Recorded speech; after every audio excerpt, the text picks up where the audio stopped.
Hello, I'm Cybex author and Stormwind instructor William Panek. In this video, I am going to teach you about the operational master roles on a Windows Server 2012 R2 network. Now, these operational master roles actually are the same no matter what version of Windows Server you're on. Now, over the years, the roles have taken on more and more tasks, but the same 5 operational master roles have existed for over 10 years now. 2 of these roles are actually forest-based roles, which means for every forest you only have 2 roles. 3 of these roles are domain-based roles, which means every domain is going to have these 3 roles on some domain controller within the domain. So let's go ahead and jump into understanding and looking at the operational master roles. Now, sometimes this is also referred to as the FSMO role, FSMO. So there are 5 roles. The 5 roles are the Schema Master, the Domain Naming Master, the PDC Emulator, the RID Master, and the Infrastructure Master. Now, the 2 roles that say are listed under the forest-based roles, these 2 reside somewhere on a domain controller within the forest. And that domain controller is the only domain controller in the entire forest that holds these roles. The 3 domain-based roles, again, every single domain, there's going to be a domain controller somewhere within the domain that has these 3 roles. Now, we're going to talk about each role in detail, and then I'm going to show you how to see which machines hold the roles and what you need to do if you want to change these roles. So let's start right off with the 2 forest-based roles, and let's start with the Schema Master. Now, the Schema Master is actually responsible for knowing the Active Directory schema. Now, let's take a look. Let's jump on over to our server here for a second. If we're looking at our server and I go into Active Directory users and computers, and I go in and I say new user, for example. So let's go ahead and just say new user. Some machine has to know what all these fields are. These fields are called attributes, and all of these attributes reside within the Active Directory schema. So it's the actual Schema Master's job to actually know these attributes, and also it's the Schema Master's role to be responsible for performing updates to the actual schema when they're made. The Schema Master is the only domain controller that can actually write operations directly to the directory schema. Now, these schema updates are replicated from Schema Master to all other domain controllers in the forest. But there is only one Schema Master per forest. And having only one Schema Master in each forest prevents any conflicts that could actually be present if you had more than one. So the Schema Master's job is to make sure it knows about all of the Active Directory schema changes.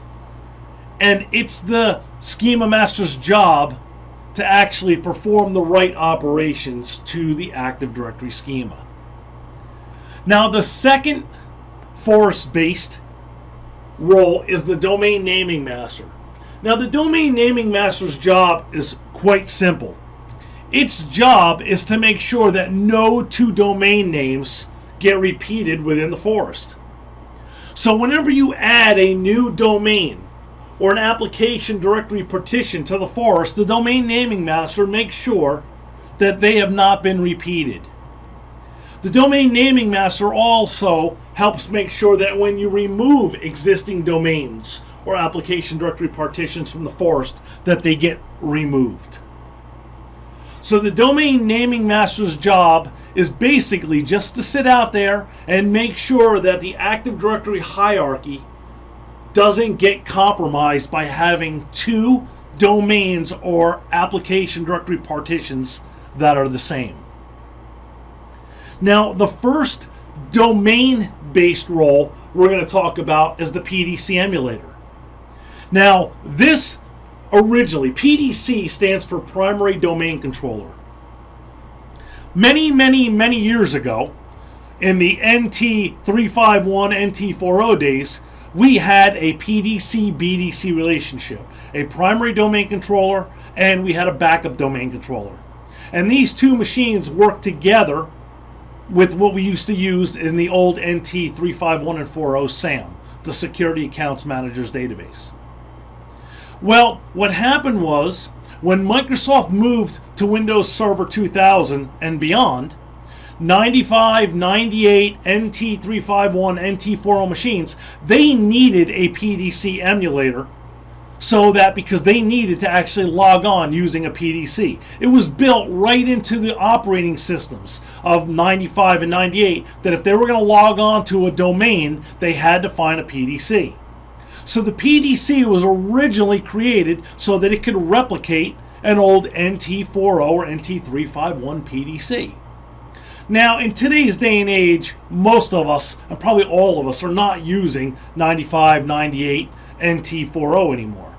So the PDC has actually evolved to handle a lot of your actual password replication within the domain.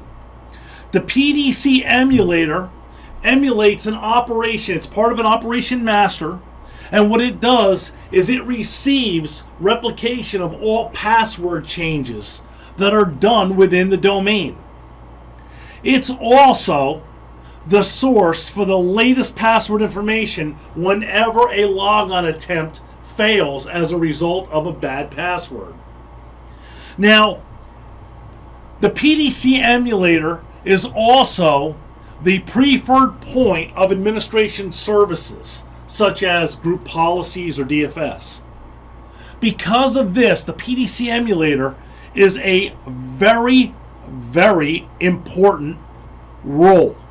If the PDC emulator goes down, people are not going to be able to log on to the domain properly, even if you're using only Windows Server 2012, R2, and Windows 7 and Windows 8 clients, even if you don't have any older clients. If the PDC emulator goes down, you will have problems logging onto the domain. So this is one of the most important roles that actually reside within a domain. Now the next role we're going to talk about is the RID Master. Again, this is domain based. It's the RID Master's job to help create the security identifiers for each security object. Now, when a new user gets created in Active Directory, if it's a security object, and a user is a security object, every security object in Active Directory gets a SID. Now, this is a unique identifier that only gets attached to one security object per domain. This SID number never gets repeated. And it's important to understand SID numbers because users' rights and permissions are associated to a SID, not to a username. So what groups you belong to, your permissions, that all gets attached to the actual SID number and not the username. This is why in Windows Server and Active Directory, you can change somebody's name and not have an issue with the rights. For example, if someone gets married, okay, you can change that person's name and there won't be any issues because all of the rights and permissions are attached to the SID number and not the username. Now, it's also important to understand that because if you go in, let's say, for example, a user encrypts files. That encryption gets done by using their SID number. This is why if you go in and delete a user, even if you recreate that user with the same username and the same password, they're a completely different user.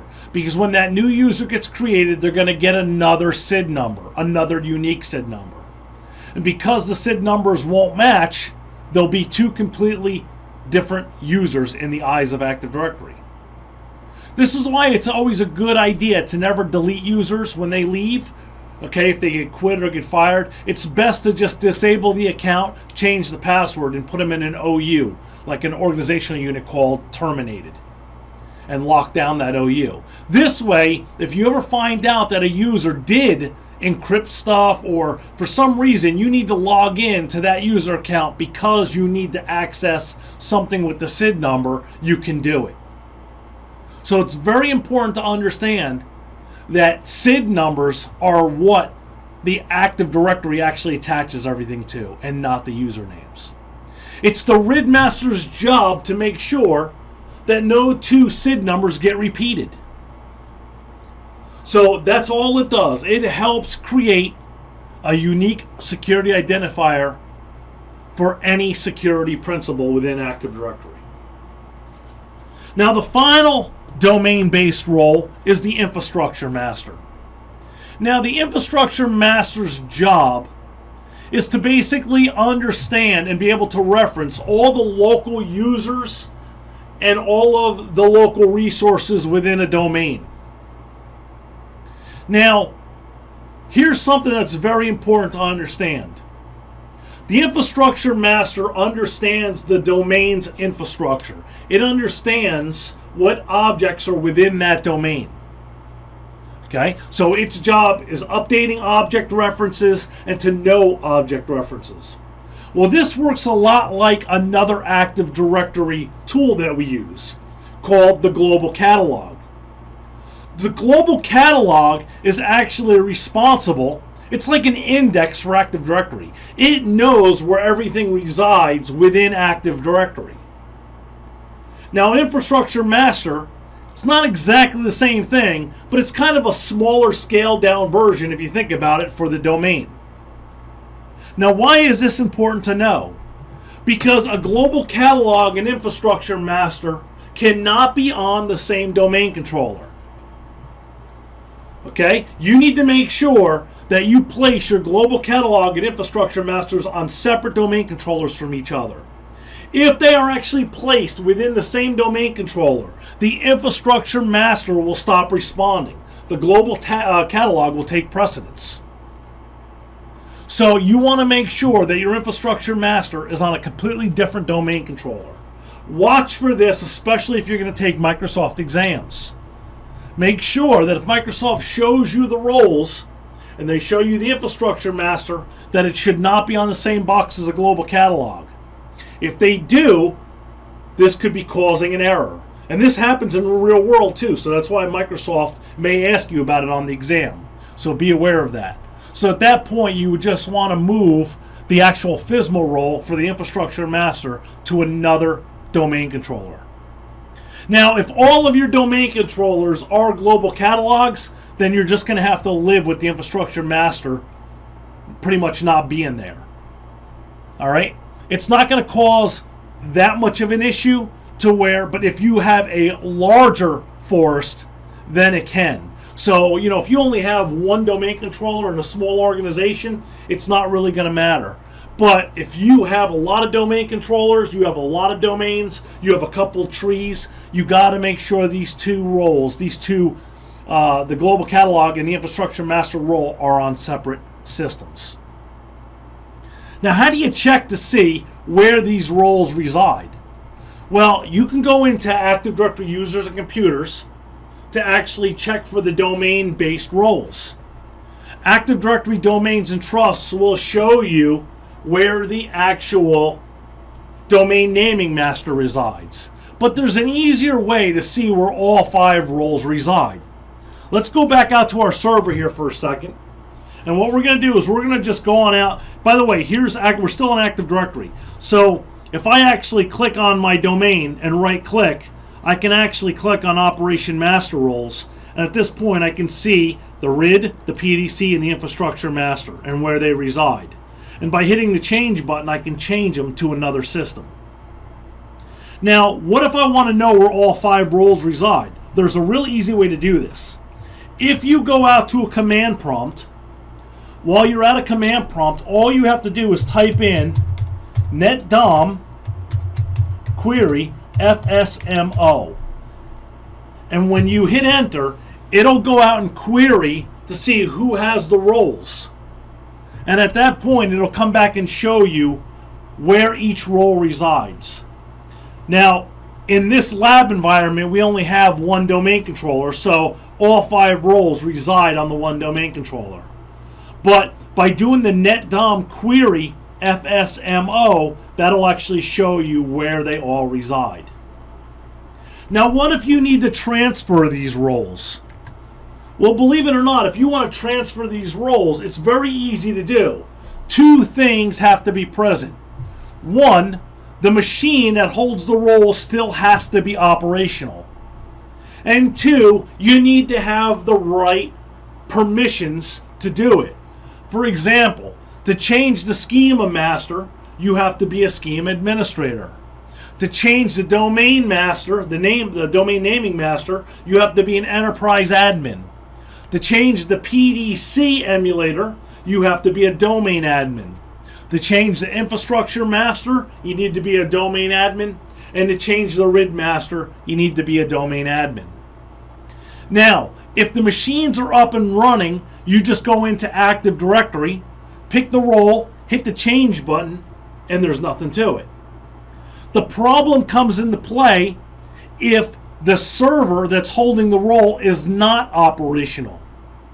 Let's say, for example, that one of our servers, which holds the PDC emulator, goes down.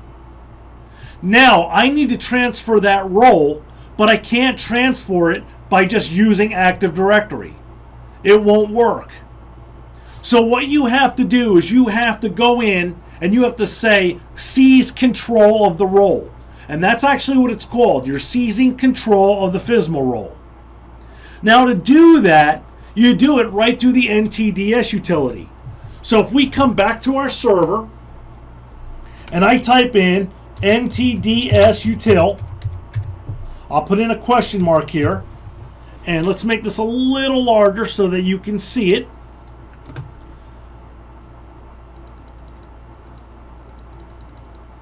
Okay, this is what the NTDS util will do for you.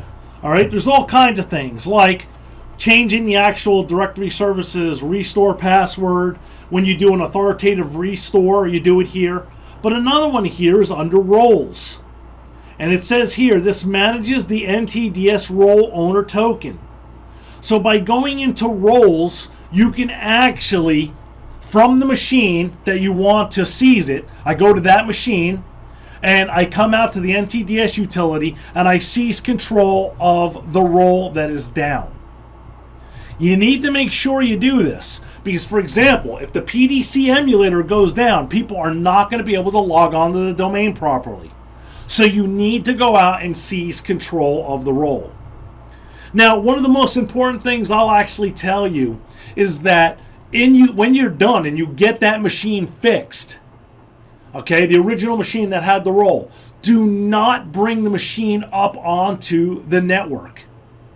All right? The problem here is if you actually have seized control and the original machine gets fixed and it comes up, as soon as the two machines are both running, they're going to conflict against each other and they're going to cause your network to crash. You cannot have two PDC emulators in the same domain. It causes problems. So if you seize control from a domain controller and the domain controller gets fixed, the best thing you can do is get rid of the role on the original domain controller, bring the machine up, and then either transfer the role back over or leave it the way it is. But you cannot bring the machine up without removing the role. If you do, your network is going to end up with all kinds of problems, because as soon as the two machines realize they both have the role, it's going to cause conflicts within your domain. So in this video, I explained to you the 5 FSMO roles and what each role does. Remember, it's very important to understand that you have 2 that are force-based and 3 roles that are in every single domain. I am Cybex author and Stormwind instructor William Panek. I hope this video helped. I actually got an email asking me if I could do a video on the actual Operation Master roles, and that's why we're doing this. If there are any other videos that you would like to see, or something that you still don't understand about Windows Server, please feel free to get in touch with me. Okay, you can reach me at www.willpanek.com. Just go to contact, and when you type in an email, that'll come directly to me. Or feel free to post out on the YouTube channel. I hope you enjoyed this video, and I'll see you soon in one of my classes at Stormwinds or in another video on my YouTube channel. Thanks for watching.